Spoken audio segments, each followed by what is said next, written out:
रात के 2 o'clock बज रहे थे। फोन की रिंग बजती है।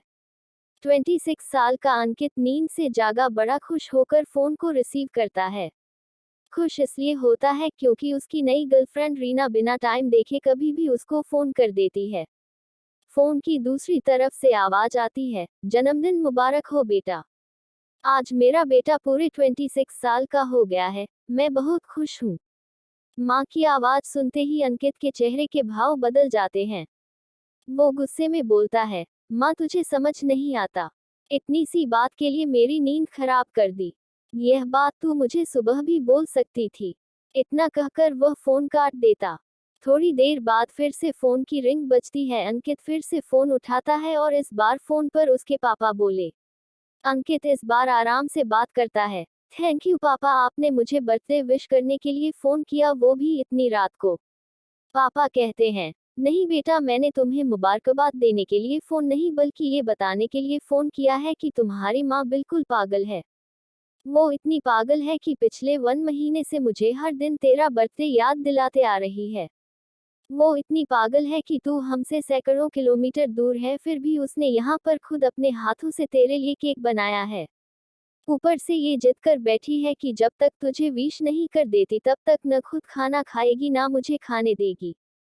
अंकित सब ध्यान से सुन रहा था और उसे ये महसूस भी हो रहा था कि उसने अपनी माँ का दिल दुखाया। वो बोला, नहीं पापा, माँ बिल्कुल पागल नहीं है। पापा कहते हैं, नहीं बेटा, तू अपनी माँ के पागलपन को नहीं जानता, मैं जानता हूँ। वह तो 26 साल पहले ही पागल हो गई थी जब डॉक्टर ने उसे कहा था या तो हम बच्चे को बचा सकते हैं या माँ को। उसने बिना 1 सेकंड भी सोचे बच्चे को बचाने का फैसला ले लिया और मुझे भी कसम देकर उस फॉर्म पर साइन करने के लिए मना लिया था जिस पर लिखा था उसकी जिंदगी इस ऑपरेशन से खतरे में और अगर उसे कुछ होता है तो उसके जिम्मेदार डॉक्टर नहीं होंगे। अब तू ही बता, बिना तुझे देखे जो औरत तेरे लिए मरने को तैयार हो जाए उसे हम पागल नहीं कहेंगे तो क्या कहेंगे।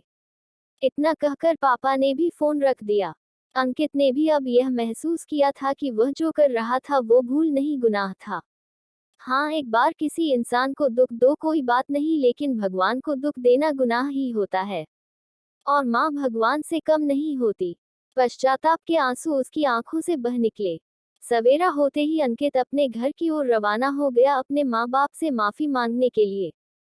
घर पहुंचते ही उसने पहले माँ से माफी मांगी, माँ ने उसे गले से लगा लिया।